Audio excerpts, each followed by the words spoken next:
All right, so we're reviewing for the check-in. Your check-in has 5 categories: ratios, proportions, greatest common factor, least common multiple, and distributive property. They're kind of together. Area, surface area. 5 problems each, 25 total problems. So, we got a bag of M&Ms. Has 8 red, 3 orange, 4 green, 5 blue, 7 yellow, and 6 brown. What is the ratio of green to blue or yellow? No. 4 to 12 is correct.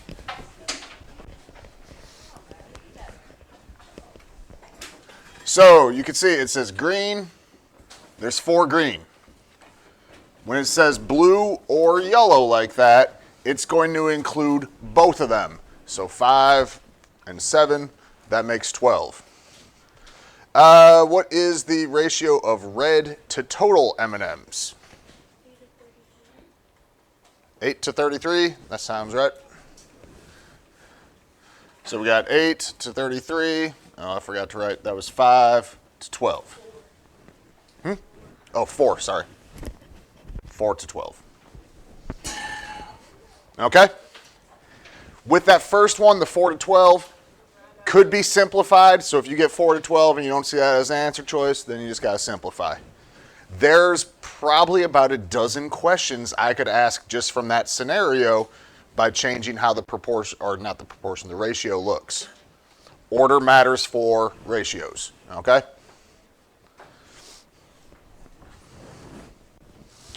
All right, then. On a farm, the ratio of chickens to pigs is 7 to 2. There are 14 pigs on the farm. We need to find how many chickens. So look, it gives you a ratio. When it gives you a ratio and another number and asks you for something, we're going to use a proportion, okay? So the ratio they give you is half our proportion. All right, what's the 7? 7 what? 7 chickens. And then the 2 was pigs. They give us 14. 14 what? Pigs. So we make them match across from each other, right? We got 2 pigs, 14 pigs. That's a match. So we would cross multiply 14 times 7 divided by 2. And we would get 49 chickens. It's really not. Anybody in here have chicken houses? My grandpa does. About how many chickens they have? Tons. Yeah, a lot more than 49 in just one house, right? And then some of y'all have like 16 houses of them or something like that. So there are thousands of them on most chicken farms, yes. All right, anyhow, any questions on that one?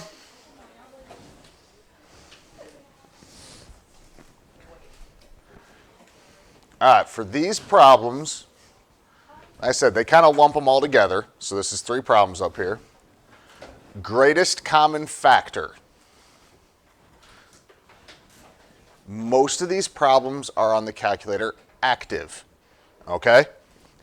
If you remember, for greatest common factor, you hit the math button on the calculator, and then it's going to be GCD, and you just put the 2 numbers with a comma in between. You don't even have to close the parentheses. I just did writing it. Then you hit enter, and it would give you your answer. In this case, that's 6. If you needed to do it without a calculator, which I don't think you need to for the check-in, you could do the prime factorization and see what they have in common, okay? Same idea for least common multiple. I have only seen it on the calculator active. So it works the same way. You hit the math button, you get your LCM. You do first number, comma, second number, hit enter, and it gives you an answer. In this case, it's 168. I picked big numbers because I just use the same numbers. That's why I got a bigger number. If you ever needed to otherwise, you can just list the numbers, like 24, 48, 72, and you keep going with each of those until you get a match. All right, last one there, distributive property. Go ahead and try that one. Remember, we don't want to actually add them up, though.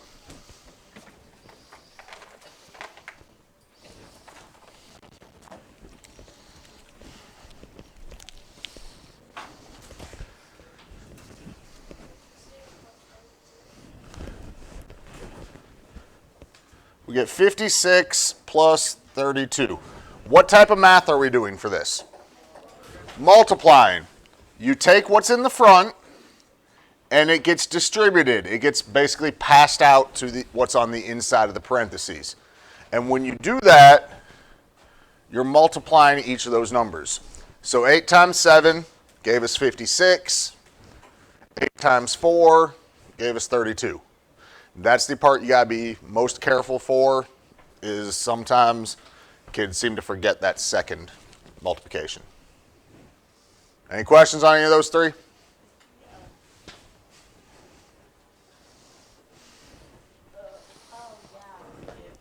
For area, we had to find the area of three shapes: parallelograms, triangles, and trapezoids.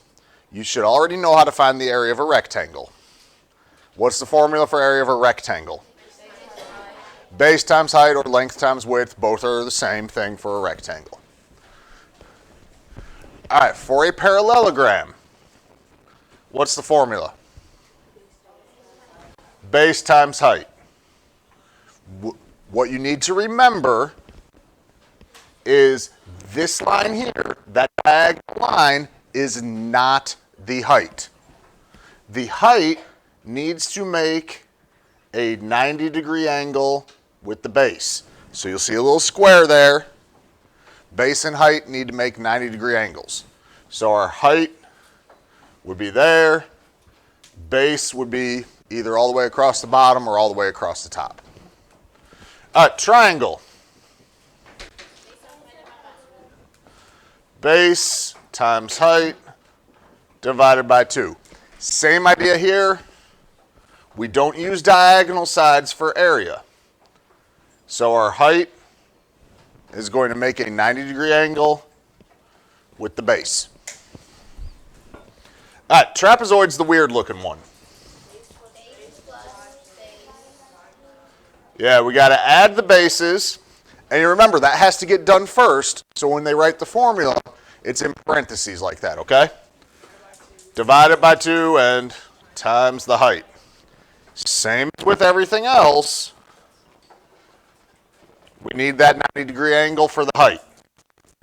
Our base and our base are the two sides that are parallel each other. Okay?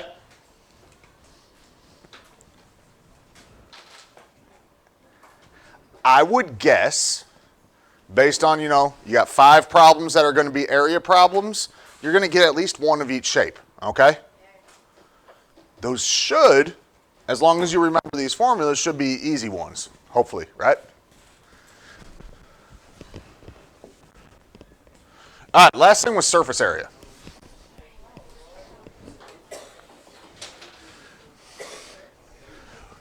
They give you a net, the 3D shape kind of smushed out. That's a net. And basically, you have to find the area for each shape. So this is, what shape is this? Square pyramid. We know it's a square pyramid because we got a square in the middle. We know it's a pyramid because it's got a bunch of triangles, okay?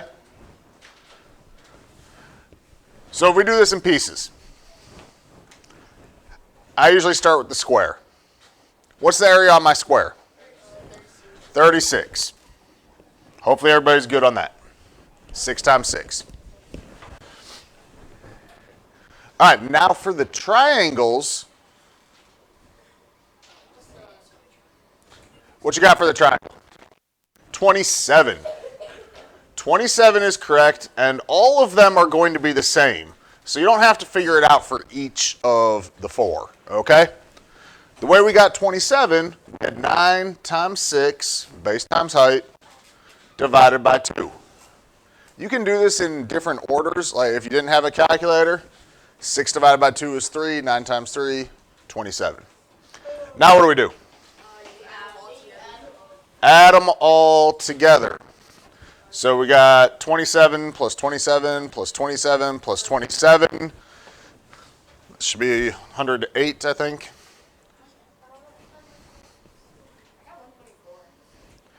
108 then plus 36 will give us 144 for our area.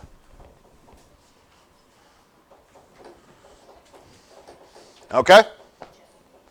Any questions? One of the other options you have, instead of adding all that together, if one triangle is 27, 27 times 4 can sometimes make that go a little quicker, especially with a calculator. It doesn't save like a ton of time or anything, but it saves a little bit. Could you get other shapes?